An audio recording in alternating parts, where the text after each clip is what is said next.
இன்னைக்கு எனக்கு பர்த்டே. பெரியவங்க நீங்களா என்ன விஷ் பண்ணும்.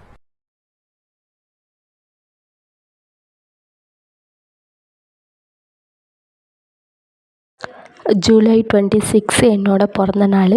அன்னைக்கு ஃபஸ்ட்டு ஃப்ரெஷ்ஷப் ஆகிட்டு நான், ஹஸ்பண்ட், பாப்பா 3 பேரும் கோயிலுக்கு போனோம். கோயிலுக்கு போயிட்டு பூஜைலாம் முடிச்சுட்டு பிரசாதம்லாம் சாப்பிட்டு 4-5 ஃபோட்டோலாம் எடுத்துகிட்டு அப்புறம் கொஞ்சம் நேரம் பொறுத்து ஹோட்டலுக்கு போனோம். ஹோட்டலுக்கு போயிட்டு சாப்பிட்டு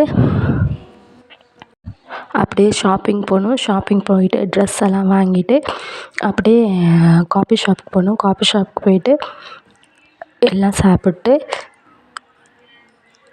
அப்படியே வீட்டுக்கு வந்தோம். வீட்டுக்கு வந்து அம்மா பிரியாணி பண்ணி வச்சுருந்தாங்க, அதை சாப்பிட்டு தூங்க போயாச்சு. வீடியோ பிடிச்சிருந்தா லைக் பண்ணுங்கள், ஷேர் பண்ணுங்கள், சப்ஸ்கிரைப் பண்ணுங்கள். தேங்க்ஸ் ஃபார் வாட்சிங். ನನ್ನ ಬಣ್ಣದ ಮನಸ್ಸಿನಲ್ಲಿ ನಿನ್ನ ಚಿತ್ರವ ಕೆತ್ತಿಸುವಿ, ಯಾರೂ ಇಲ್ಲದ ಆ ಊರಲ್ಲಿ ನಾನೇ ನಿನ್ನವನಾಗಿರುವೆ.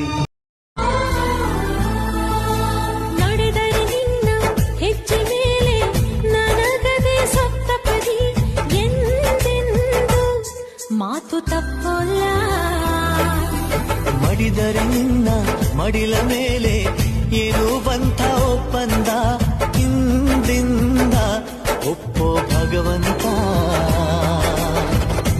ಇದ್ದರೂ ನಿನ್ನ ಜೊತೆ, ಹೋದರೂ ನಿನ್ನ ಜೊತೆ, ನೀನೇ ನಾನು, ನಾನೇ ನೀನು, ಪ್ರೀತಿ ಮೇಲಾಣೆ. ಕಂಗಳು ಹಿಂದೆಂದು ಕಾಣದ ಹೊಸದೊಂದು ಲೋಕಕ್ಕೆ ನನ್ನನ್ನು